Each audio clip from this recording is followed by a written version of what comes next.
यार बहुत अच्छी हैं, वो बहुत हम्बल है। सीन मिलता है तो उनको अपनी लाइनों से के साथ-साथ मेरी लाइनें भी याद होती हैं। ये अच्छे अभिनेता और एक सिंसियर एक्टर की निशानी है। कोई भी मेहनत किया हुआ, आपका शिद्दत से काम किया हुआ कभी वेस्ट जाता नहीं। एक एक्टर के हाथ में कौन-सी अपॉर्च्युनिटी उसके पास आएगी, ये उसके हाथ में नहीं। तो आज हमारे साथ ऐसे प्रोफेसर हैं जो न तो नागिन से डरते हैं, न सांप से डरते हैं, जो कुंडली भी बदल सकते हैं और जो भाग्य भी बदल सकते हैं। मनीष जौहरा, ठीक कहा मैंने? Absolutely, thank you Amit, thank you. I completely leave it up to you to decide. आप मुझे कोई भी कैरेक्टर का नाम दे दो, सब चलेगा मुझे। अच्छा, लोगों से एक नहीं संभलता। आप दो दो सीरियल्स में एक साथ काम कर रहे हैं। नागिन 6 सुपर डुपर हिट, मतलब हर हफ्ते आती है टीआरपी और उसमें ये होता है भैया इस बार क्या बवाल काट दिया नागिन ने। ठीक है। दूसरा कुंडली भाग। मैं कह रहा हूं कि लोगों से एक नहीं संभलता, आप दो दो संभाल रहे हैं। एक तरफ नागिन 6 विच इज ह्यूजली सक्सेसफुल, मतलब कोई देखे ना देखे उसको नागिन 6 के बारे में पता है। दूसरा Kundali Bhagya. So how you manage these two?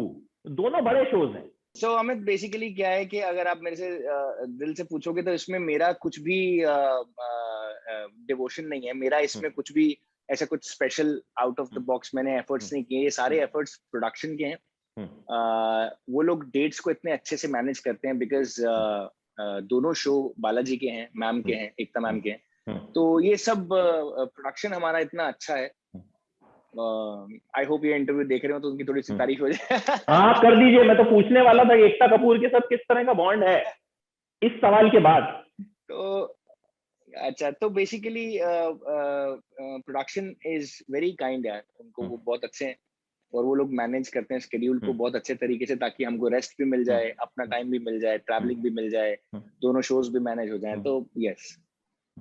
अच्छा, एक बड़ी अच्छी बात है कि दोनों के दोनों एकता कपूर की हैं, तो टंटा ही नहीं है। मतलब प्रोड्यूसरों में आपस में लड़ाई नहीं कि बंदा अपना है, तुमने भैया मेरे को लेफ्ट भेजना है लेफ्ट भेज दो, राइट भेजना है राइट भेज दो, मैं तो तुम्हारे ही काम से जा रहा हूँ।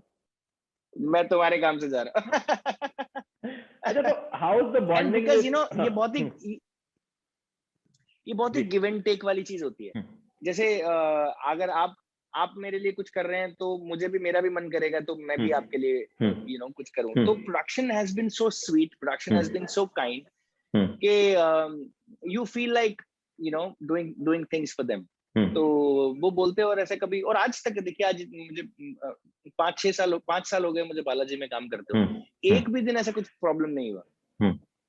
और उसके बीच में जाके हम लोग शोज भी कराते हैं, इंडिया से बाहर जाके भी शोज कराते हैं, तो भी ऐसी कोई मेजर प्रॉब्लम कभी हुई नहीं। कोई प्रॉब्लम हुई नहीं। तो मनीष, किस तरह की बॉन्डिंग एकता कपूर के साथ है, तो बता दीजिए अच्छा सा जरा, ताकि मतलब मैं ट्विटर पे टैग भी कर दूंगा उनको, तब उन तक पहुंच जाएगा कि मनीष जो इतना अच्छा अच्छा बोलते हैं। नहीं Amit, actually to be honest, वो मेरे से औहदे में बहुत बड़ी हैं, मेरे से एक्सपीरियंस में बहुत बड़ी हैं। तो मैं उनको दोस्त तो कभी नहीं कह सकता, पर हाँ, आई होप वो मेरे बारे में अच्छा सोचती होंगी, तभी मैं उनके इतने सारे शोज में काम कर रहा हूँ। I think this is my fifth show with ma'am. So मेरे लिए उनके दिल में बहुत सारा रिस्पेक्ट है, बिकॉज जिस तरीके से वो सब चीजें मैनेज करती हैं, it's not a easy task, it's a herculean task. तो मैं बहुत, मेरे दिल में उनके लिए बहुत इज्जत है। और मुझे लगता है कि अगर मुझे बालाजी ने मुझे बहुत कुछ दिया है, मुझे कुंडली ने बहुत कुछ दिया है सारे इनसे, तो मैं, अगर मुझे कभी बालाजी मुझे कभी एक सीन के लिए भी बुलाएंगे, तो वो बोलेंगे कि यहाँ पे एक सीन है जहाँ पे हमें आपकी जरूरत है, तो मैं ये नहीं पूछूंगा कि इसकी डिटेल्स क्या हैं और मुझे पैसे कितने मिल रहे हैं और ये क्या हो रहा है और क्या। मैं बस ये बोलूंगा कि मुझे कॉल टाइम दे दीजिए, मैं आपके पास आ जाऊंगा। सो मेरा ऐसा रिलेशन है। बस या मेरा वैसा वाला रिलेशन है। आपने कहा कि आप उम्मीद करते हैं वो आपके बारे में अच्छा सोचती होंगी। मतलब चौथा शो आप उनके साथ कर रहे हैं, 2 शो एक साथ कर रहे हैं, कभी प्रॉब्लम नहीं आती, बीच में विदेश भी घूम आते हैं, इससे अच्छा क्या सोचेंगी? मैंने तो आपको अपनी तरफ से पहले ही कह दिया। मतलब मैं हाँ, मेरे बारे में तभी उनके शो, इतने सारे शो कर पा रहे हैं, ताकि, क्योंकि वो ऐसा होता है। तो या शायद कुछ कुछ अच्छी चीज की होगी तो मिला होगा। अच्छा, एक मैंने सुना एक वाकया कि कुंडली के दौरान कुछ इस तरह का हादसा हुआ था, कुछ वाकया हुआ था कि आपकी मम्मी की लाइफ भी जो है वो सेव हुई थी। तो उसके बारे में भी मैं आपसे जानना चाहूंगा कि वो क्या वाकया था। तो बेसिकली मैं कुंडली कर रहा था लास्ट ईयर, और मेरी मदर यूएस में थी 18 दिसंबर को। 18 दिसंबर को वापस इंडिया आई, और 21 दिसंबर को वो मेरी सिस्टर के घर पे थी, क्योंकि न्यू ईयर आ रहा था तो गिफ्ट्स वगैरह देने के लिए गई हुई थी। तो वहां पर वो गिर गई, चक्कर आए उनको और गिर गई, और मुझे मेरी सिस्टर ने फोन किया, और मैं शूट से घर ही आया था। तो मुझे उन्होंने फोन किया और कहा कि ऐसी ऐसी प्रॉब्लम है, आई थिंक समथिंग सीरियस। तो मैंने उनको बोला आप टेंशन मत लो, कुछ ऐसा सीरियस कभी हो सकता है, चक्कर आ गए हो, खाना बराबर ना खाया हो, नींद प्रॉपर ना हुई हो, ब्लड प्रेशर बढ़ गया हो। तो मैंने कभी सोचा ही नहीं था कि कुछ ऐसी बात हो सकती है। तो मैंने बोला आप एक काम करो, आप डॉक्टर से चेक कराओ। तो डॉक्टर से जब चेक कराया तो डॉक्टर ने बोला यार सीरीज ऑफ टेस्ट उन्होंने लिख दिए। तो उन्होंने बोला कि तो थोड़ा मामला क्रिटिकल हो गया है, अब आप आ जाओ। उसी रात मैंने फ्लाइट पकड़ी, मैं वहां गया, नेक्स्ट मॉर्निंग सारे टेस्ट कराए, और टेस्ट करा के पता लगा कि मम्मी को ब्रेन ट्यूमर है। और और मतलब हम पूरी फैमिली वी वर शॉक्ड कि अब कहाँ जाएं, क्या करें। और एक हॉस्पिटल से दूसरे हॉस्पिटल, जो भी हमारे इंडिया के अंदर जो न्यूरो सर्जन्स हैं, अच्छे न्यूरो सर्जन्स थोड़े से लिमिटेड हैं। अच्छे हैं ऐसी बात नहीं है, थोड़े से लिमिटेड हैं, कम है। और हाँ, और जिनसे मेरा परिचय हुआ वो और भी कम थे। और हम अपनी तरफ से सोच रहे थे कि we don't want to leave any stone unturned, we want to go to the best one possible. So हम लोग एक इंडिया के सबसे जो बड़े ब्रेन साइंसेस का हॉस्पिटल है वहां गए। I don't know if I am allowed to take the name, तो इसलिए मैं नाम नहीं ले रहा। तो मैं वहां गया और मुझे लगा कि यहाँ पे हो जाए तो बहुत ज्यादा बेहतर होगा, लेकिन वहां पे कुछ चीजें हुई नहीं। तो मुझे लगा कि थोड़ा सा वो है, तो और वो सबसे अच्छा हॉस्पिटल था इंडिया का। इनफैक्ट मैं दिल्ली में ही था उसी चक्कर में। और फिर मेरे को किसी ने बताया कि एक और बहुत अच्छे डॉक्टर हैं, डॉक्टर के.एस. नारंग, और गुड़गांव में एक हॉस्पिटल है, तो वहां पे आप एक बार जाओ and you just try and meet him. और मैं जब वहां पर गया तो वो काफी बिजी थे, अपने शेड्यूल में उनको टाइम नहीं मिल पा रहा था, बिकॉज उनकी सर्जरीज प्लान थी और उनके पर्सनल था। और चूंकि ये ईयर एंड था तो सब लोगों के प्लान्स ऑलरेडी बने होते हैं। तो उन्होंने कहा यार कि मेरा तो प्लान ऑलरेडी बना हुआ है, बहुत मुश्किल है। उनके असिस्टेंट ने बात बोली, उनसे तो मैं मिली नहीं, परिचय नहीं हुआ था उनसे, तो उनसे पहले मिले तो उन्होंने असिस्टेंट ने बोला कि बहुत मुश्किल है। तो मैं बड़ा उदास सा, अब सोचा कि चलो किसी तीसरे के पास ट्राई करते हैं। तो मैं one after the other Delhi में, मतलब इंडिया का शायद ही कोई हॉस्पिटल मैंने छोड़ा। जब यहाँ पर आए मेरा दिल बहुत उदास, क्योंकि यहाँ से मुझे बहुत उम्मीद थी, मेरा दिल बहुत उदास। तो मैं आई रिमेम्बर एक लिफ्ट का दरवाजे के बाहर में शाम को खड़ा था, मेरी सिस्टर और मेरे ब्रदर इन लॉ मेरे साथ थे, और मैं बिल्कुल चोक्ड था यहाँ तक मतलब ऐसा था कि मेरे को भरा हुआ था मेरा गला। बिल्कुल सिचुएशन ही ऐसी थी। सिचुएशन ऐसी थी क्योंकि कभी सोचा नहीं था। ऐसा लगता है कि इतनी बड़ी बड़ी प्रॉब्लम्स हमको नहीं आएंगी, हम इसी उसमें सोच में जी रहे होते हैं कि ये प्रॉब्लम्स हमको नहीं आ सकती। राइट। और जब वो दरवाजा खुला तो मैंने ना ऐसे मास्क उतार रखा था और मैं हैंकी से अपना फेस पहुंच रहा था। तो दरवाजा खुला, एक very good personality just came out, he said अरे यार आप कुंडली भाग्य में आते हैं ना? तो मैंने बोला जी। बोले यार वो मेरी फैमिली आपकी बहुत बड़ी फैन है यार, तो आप उनको do you mind saying hi to them on the video call? मैंने बोला जी जरूर। अभी एक एक्टर का वो होता है कि यार चाहे आप किसी भी दौर से गुजर रहे हो, लेकिन आपको मुस्कुरा के ही सबको बिल्कुल और मिलना भी चाहिए। मैं ऐसा समझता हूँ। तो मुझे लगा मैंने बोला जी, उन्होंने वीडियो कॉल डायल किया और मैंने नमस्ते किया, हाय किया। तो मैंने देखा कि जब मैं ये कर रहा हूँ तो यहाँ पे लिखा है डॉक्टर के.एस. नारंग। यहाँ पे जो उन्होंने जो सर्जिकल अपना रोब पहन रखा था, सर्जिकल रोब के ऊपर लिखा डॉक्टर के.एस. नारंग। तो मैंने उनसे पूछा, मैंने बोला if I am not mistaken are you doctor Narang? तो उन्होंने बोला जी हाँ, बोलिए। तो मैंने बोला सर मेरी मॉम का एक क्रिटिकल केस है, इफ यू वांट टू सी। उन्होंने बोला कम टू माय केबिन। तो उन्होंने मेरे 3 मिनट सिर्फ दिए उन्होंने मेरे को, और उन्होंने सारे एमआरआईज देखे और उन्होंने बोला कि you need to get her operated immediately, मतलब you don't have much time, you have to get her operated immediately. बस इतनी सी बात उन्होंने बोली। तो मुझे बोला क्या, उन्होंने बोला कि अनफॉर्चुनेटली मैं ऑक्यूपाइड चल रहा हूँ, मेरे पास शायद टाइम थोड़ी सी कमी होगी। मैंने बोला सर प्लीज आप कुछ भी कीजिए, मेरे को दे दीजिए। मैंने बहुत रिक्वेस्ट किया, जितना भी रिक्वेस्ट मैं कर सकता था मेरे हाथ में वही था, मैंने किया। बस करके मैं वो बाहर निकला और उसके बाद मैं गाड़ी में बैठा। जितनी देर में मैं घर पहुंचा उतनी देर में मुझे उनके असिस्टेंट का मैसेज आ गया कि get your mom admitted immediately. Immediately मैंने उनको नेक्स्ट मॉर्निंग एडमिट किया, उसके नेक्स्ट डे उनको ऑपरेशन हो गया और operation was successful. It was a very complicated because cerebral part के अंदर उनका ट्यूमर था और which was a very complicated operation, so which went successful, and I'm eternally grateful to the entire team, Dr. KS. Everyone was so supportive, so good that मेरे को ऐसे लगा कि यार एक नया जीवन दिया और वो शायद जीवन मिला मेरे अभिनेता बनने से। बिल्कुल, ये तो मतलब बहुत ही और ऐसा किस्सा है, ऐसा वाकया है जो शायद जिंदगी भर आपके साथ रहेगा कि एक्टर बनना सक्सेसफुल हो गया, उस दिन महसूस हुआ होगा सक्सेसफुल। मुझे सक्सेसफुल, मुझे लगा कि यार कि शायद मैं आज तक अपने मेरी जर्नी 15-16 साल की रही है, मैं आज तक किसी भी सेट पे शायद 5 मिनट से ज्यादा कभी लेट नहीं पहुंचा। शायद कभी लेट पहुंचा ही नहीं होगा, लेकिन अगर पहुंचाऊंगा तो सिर्फ 5 या 7 मिनट।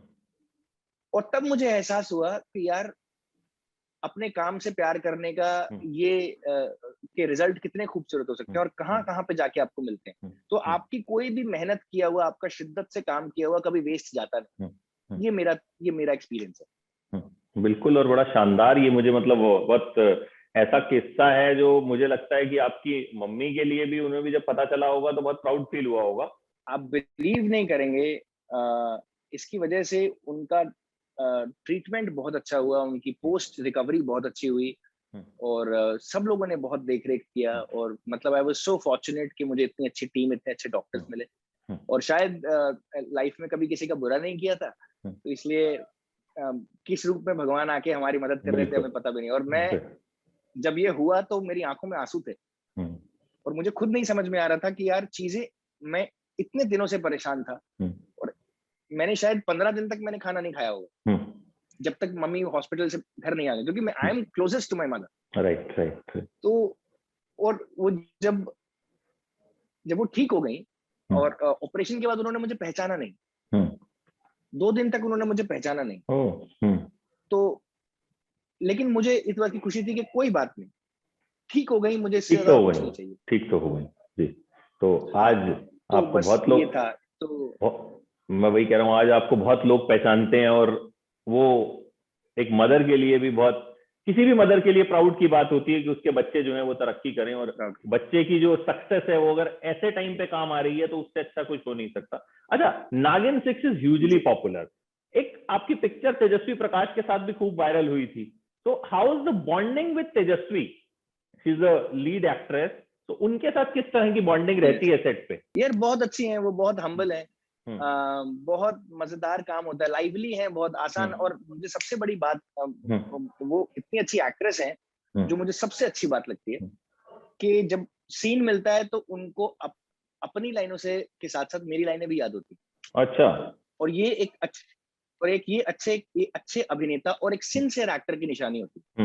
और मुझे बहुत अच्छा लगता है कि हमारे गिव एंड टेक बहुत अच्छे होते हैं, हमारे सीन्स थोड़े से साथ में कम होते हैं, लेकिन जब भी होते हैं हमको बहुत मजा आता है और हम खूब गप्पे लड़ाते हैं, एक लाइवली हो जाता है सेट उनके आ जाते। There is a beautiful saying which says you may have all the fun of the world with the guys, but life lies with the lady. तो जब एक लेडी ऑफ अ सेट जब सेट पर होती, जब लेडी ऑफ अ सेट पर होती है तो सेट का माहौल जो होता है वो थोड़ा ऑटोमेटिकली लाइवली हो जाता है। अच्छा मनीष, अब आगे किस तरह का प्लान है एक्टिंग में? अभी फिलहाल 2 शोज आप कर रहे हैं और कुंडली भाग्य में आप बीच में गायब भी बहुत टाइम रहे, फिर नाउ यू हैव रिटर्न, तो वो भी जानना चाहूंगा कि गायब किस वजह से थे एंड आगे के लिए क्या प्लानिंग है मनीष की? इन 2 शोज के अलावा क्या कुछ दिमाग में है, करना है? ऐसा नहीं सोचता हूँ कि मैं क्या करने वाला हूँ और अभी इसके बाद, क्योंकि ना लाइफ हमारे मुताबिक चलती नहीं है। जो हम लोग प्लान करते हैं ना वो मोस्टली उसमें मेजॉरिटी ऑफ द थिंग्स वो इट फॉल्स अपार्ट, और जो नई चीज आती है, जो नई चीज जुड़ती है वो शायद हमारी सोच से बेहतर ही होती है। एटलीस्ट मेरी लाइफ में ऐसा हुआ। सो आई विल नॉट से कि मैं प्लान नहीं करता हूँ, मैं प्लान करता हूँ, लेकिन मैं सिर्फ प्लान वो चीजें करता हूँ जो मेरे हाथ में होती है। जैसे मैं प्लान करता हूँ कि अगर मेरे को ब्रेक मिलेगा तो मैं कहाँ पे जाके क्या सीखना चाहूंगा। जैसे मैं अभी मेरा कुछ टाइम का मेरे पास ब्रेक था, और मेरे एक टीचर हैं अनिरुद्ध नैयर, उनके पास जाके मैं दिल्ली में था, तो मैं उनसे सीख रहा था, उनके साथ मैंने 1 महीना बिताया और मैंने खूब सीखा। हम लोगों ने ट्रैवल किया, हम लोगों ने एक्सरसाइजेस की, अभिनय सीखा, प्रैक्टिस की, प्लेज पढ़े, प्ले देखे, फिल्म्स देखी। तो मैं कुछ ना कुछ करता था, जो चीजें मेरे हाथ में है। आई थिंक एक एक्टर के हाथ में कौन सी अपॉर्चुनिटी उसके पास आएगी, ये उसके हाथ में नहीं, लेकिन एक एक्टर के हाथ में ये है कि if he is ready for that opportunity. Supposedly, if you are a director and if you tomorrow you cast me, you call me for a role, and if I'm not ready, then it's my fault. So my primary work as an actor is to be ready. It's like a warrior. आपको war बता के नहीं आती है।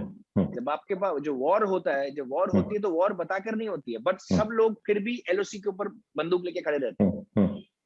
So similarly, I think an actor should also be very all the time. He should be ready because opportunity can knock your door any time.